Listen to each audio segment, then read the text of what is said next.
महादेव, जय भोलेनाथ। नमस्कार, मैं साधना पांडे मार्गदर्शन पे आपका स्वागत करती हूँ। दोस्तों, सटतिला एकादशी कब है, किस दिन हमें व्रत धारण करना है, किस दिन नियमों का पालन करना है और किस दिन हमें पारण करना है। और दोस्तों, इस मास यानी माघ मास की एकादशी बहुत विशेष होती है। जैसा कि आप जानते हैं कि कार्तिक हो गया, माघ हो गया और ये सारी मास, अगहन हो गया, ये सारी भगवान विष्णु को बहुत प्रिय है। जैसे सामान्यतया बता दूं कि हर पूजा पाठ आप हमेशा करते हैं, लेकिन वही पूजा पाठ जब खास तिथियों में करते हैं तो उसका महत्व आपको 10 गुना 100 गुना जैसा महत्व है बढ़ जाता है। वैसे ही इस मास की एकादशी, माघ मास की एकादशी, माघ यानी ये माधव माधव के नाम से इस मास का नाम माघ मास पड़ा। तो दोस्तों, इस मास की एकादशी बहुत विशेष हो जाती है।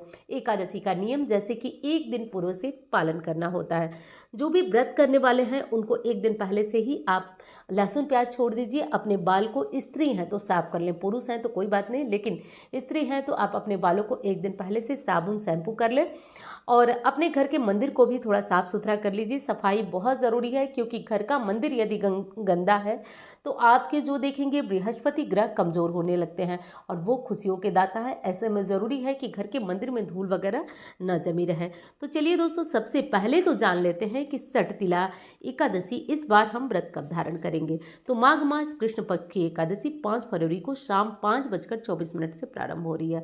6 फरवरी को शाम 4:07 पर खत्म होगी। ऐसे में 6 तारीख को निर्विघ्न, किसी तरह की दुविधा के बिना आप 6 फरवरी को एकादशी का व्रत धारण करेंगे। कोई दुविधा, कोई दोमत नहीं है। आप 6 फरवरी को सटतिला एकादशी का व्रत धारण करेंगे, ठीक है।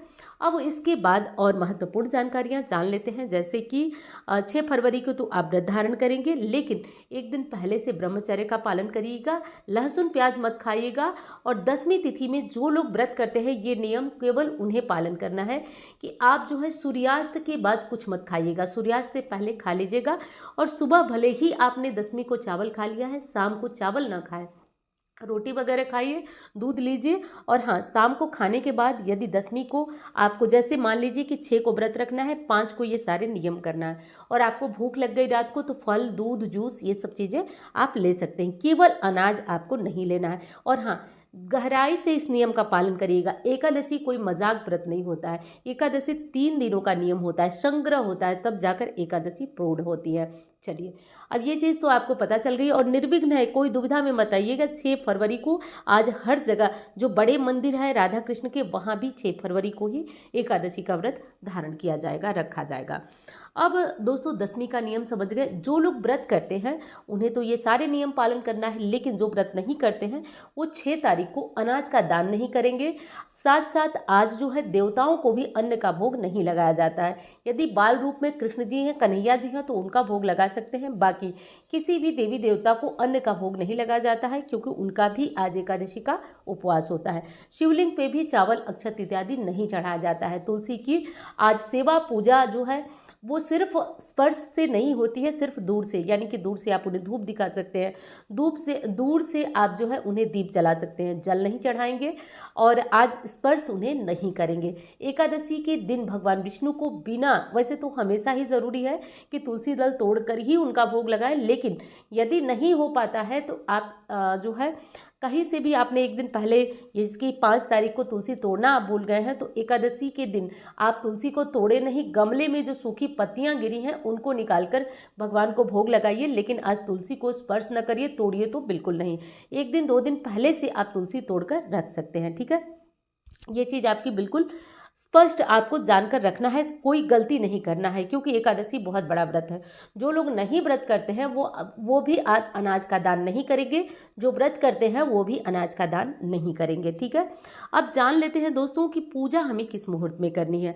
बहुत सारे कमेंट आ रहे थे कि दीदी पूजा का भी शुभ मुहूर्त बताइए, तो इस बार मैं आपके लिए एकादशी पूजन का भी शुभ मुहूर्त लेकर आई हूँ।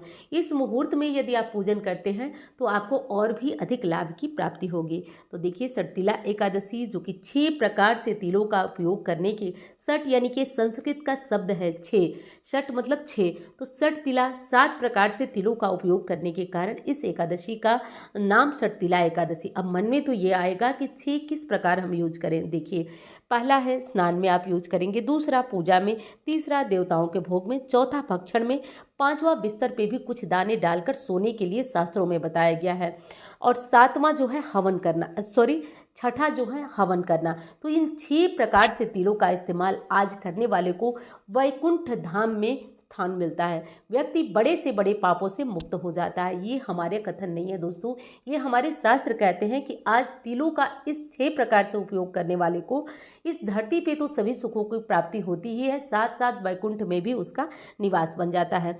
नारद पुराण में भी बताया गया है कि तिल जितना आज दान करेंगे उतने वर्षों तक वैकुंठ धाम में आपका वास बना रहता है। तो इतना महत्वपूर्ण है। अब चलिए जान लेते हैं आज पूजा का शुभ मुहूर्त। तो 6 फरवरी को भगवान विष्णु नारायण की पूजा का शुभ मुहूर्त है सुबह 9:51 से दोपहर 1:57 तक। अब इसके पहले भी मन में आएगा कि पूजा कैसे करें, बिल्कुल कर सकते हैं। कुछ लोगों का काम कहना था कि हमारे लिए मुहूर्त भी बताइए, तो मैंने ये शुभ मुहूर्त बताया। आप इसके पहले और बाद भी पूजन कर सकते हैं। भगवान विष्णु की पूजा घर में लड्डू गोपाल स्वरूप, शालिग्राम स्वरूप जी या फिर भगवान विष्णु की कोई भी फोटो है। सबसे पहले यदि धातु की मूर्ति है तो आप उनका स्नान, धातु की मतलब कि तांबा, चांदी, पीतल, ये सब मूर्तियां हैं तो आप इनको स्नान कराएं। स्नान में जल से, गंगा जल से, दूध, दही, घी, शक्कर, शहद से, या फिर फोटो है तो केवल आप उनको अच्छी तरह से साफ कपड़े से पोंछ दीजिए। भगवान को चंदन, पीले चंदन लगाइए, इत्र लगाइए, जनेऊ पहनाइए, पीले वस्त्र पहनाइए। उसके बाद आप उन्हें पीले फूलों का माला चढ़ाइए। ये ध्यान रखिए एकादशी में पीले रंग का बहुत विशेष महत्व होता है। इस प्रकार भगवान की पूजा करें। उसके बाद आप एकादशी में भगवान विष्णु के मंत्रों का जप करिए। और देखिए आप कभी हवन करते हैं नहीं करते हैं, लेकिन इस एकादशी में यदि 108 बार आप ओम नमो भगवते वासुदेवाय मंत्र का जप करते हुए तिल और घी से भगवान विष्णु का ये मंत्र बोलते हुए हवन करते हैं तो निश्चित रूप से आप पापों और कष्टों से मुक्ति पाते हैं। तो संभव हो तो ये काम भी ज़रूर कर लीजिएगा, ठीक है। तो ये सारी चीज़ें हमें ध्यान ज़रूर रखना है। सुहागिनों के लिए बता दूं तो आप आज बाल नहीं धोएंगी, ठीक है। आज बाल नहीं धोया जाता है, बाल नहीं धोना चाहिए क्योंकि दोष लगता है, कहा जाता है पति की उन्नति तरक्की रुक जाती है, तो आज ऐसा नहीं करना चाहिए। अब इसके बाद दोस्तों एक और महत्वपूर्ण बात है, और ये चीज़ भी हमें ज़रूर ध्यान रखना है दोस्तों कि आज जो है हमें फलों का दान करना बहुत शुभ है। तिल का दान आज एकादशी के दिन ही करिएगा। जैसे कि हर दान को मैं पारण के समय बताती हूँ, लेकिन आप आज तिल नहीं दे सकते हैं तो निकाल कर कुछ 1 मुट्ठी 2 मुट्ठी परिवार के सभी सदस्यों के हाथ से तिल स्पर्श कराकर आज किसी मंदिर में दान करा दे। 1 किलो, 1.25 किलो इतने तिल निकाल कर किसी धार्मिक स्थल में दान कराइए जहाँ हवन वगैरह आपके तिल से हो, तो भी आपका भाग्योदय होता है। और हाँ दोस्तों, आपसे कहना चाहूँगी, आपको वीडियो पसंद आ रही है तो प्लीज़ लाइक करें और चैनल को भी सब्सक्राइब करना मत भूलिएगा। इस तरह की महत्वपूर्ण जानकारियाँ आपको मिलती रहेंगी, इसलिए चैनल को सब्सक्राइब कर लेंगे तो मैं भी जो है मोटिवेट होती रहूँगी और आपके लिए आगे भी इसी तरह से प्रयास करती रहूँगी। और हाँ दोस्तों, मुझसे कुंडली दिखाना चाहते हैं तो आप केवल और केवल इन्हीं नंबरों पर संपर्क करें, जिससे कि कुंडली बनवा सकते हैं, दिखा सकते हैं। इंस्टाग्राम, फेसबुक पर मुझे फॉलो करना चाहें तो कर सकते हैं। अब दोस्तों आज एकादशी के दिन कुछ और विशेष नियम हैं जिनका कि पालन करना हमें ज़रूरी होता है। एकादशी के दिन अन्न किसी हालत में व्रतधारी को नहीं खाना चाहिए। सुबह या शाम में बहुत सारे कमेंट आते हैं कि क्या हम अन्न खा सकते हैं, तो जी नहीं। एकादशी में आप जितनी बार चाहे फलाहार करें, दूध पिए, चाय पिए, शकरकंदी खाएं, फल खाएं, लेकिन आपको खाना यानी अन्न नहीं खाना है। नमक तो बिल्कुल भी नहीं, ध्यान रखें। एकादशी व्रत का नियम होता है, यदि अन्न ग्रहण करते हैं तो व्रत भंग हो जाता है। व्रत नहीं करने वाले आज भूलकर चावल न खाएं। किसी तरह से कुछ लोग जो है वो कहते हैं, विशेषकर जब कुंडली देखती हूँ तो मम्मी लोग बोलती हैं कि हमारा बच्चा कहता है कि कुछ नहीं होता है इन सब बातों से। बस यही बातें जो है कुछ नहीं होने वाली, आगे जीवन में भविष्य में अंधकार पैदा करती है दोस्तों। इसलिए आप इन बातों पर विश्वास करिए, एक भी बात आपको अलग से बहकाने वाली नहीं होती है। ये शास्त्रों का नियम है कि एकादशी को चावल खाने वाला व्यक्ति नरक का अधिकारी होता है, कीड़े की योनि में जन्म पाता है। तो ये हमें ध्यान जरूर रखना है। बाल बच्चे परिवार को भी इस तरह के कामों को करने से रोकना है, ध्यान रखें। अब एक चीज़ और बता देती हूँ आपको, एकादशी व्रत में पारण का बहुत महत्व है कि पारण कब और कैसे करना चाहिए। तो दोस्तों एकादशी का पारण जो है 7 फरवरी को होगा, सुबह 7:06 से 9:18 तक। तो ये है आपके पारण का शुभ मुहूर्त। पारण जो है इसी मुहूर्त में 7:06 से 9:18 तक। इसके पहले आप अपना भोजन तैयार करें। पारण में चावल खाना चाहें तो बिल्कुल खाएं, कोई दिक्कत नहीं है, पारण में चावल खाना चाहिए। पारण में तेल, सरसों के तेल का प्रयोग न करें, लहसुन प्याज का उपयोग नहीं किया जाता है। पारण में लौकी से पारण करना, लौकी जिसको कि कई जगह पे लोग कद्दू वगैरह के नाम से जानते हैं, हमारे यहाँ उसको लौकी बोला जाता है। तो लौकी की सब्जी खाना बहुत शुभ होता है। पारण के दिन 7 तारीख को 2 बार ही आपको भोजन करना है, एक सुबह में जब आप पारण करेंगे और दूसरा रात में।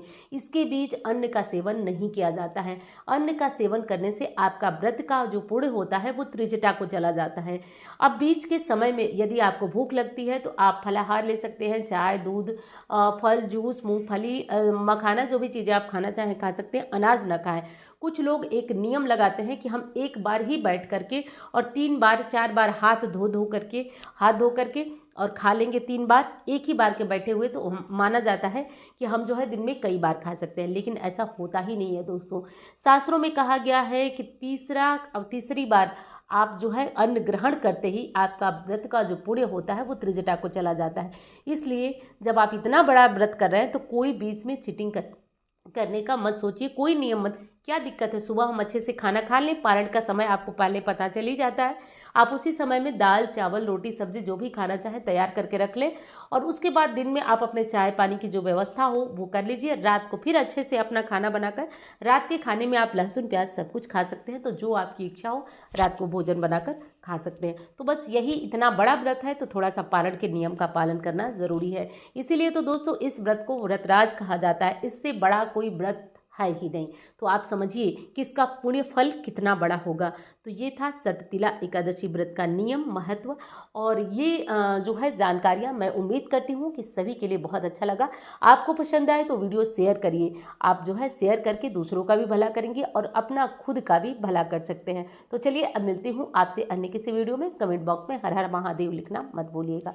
धन्यवाद। हर हर महादेव।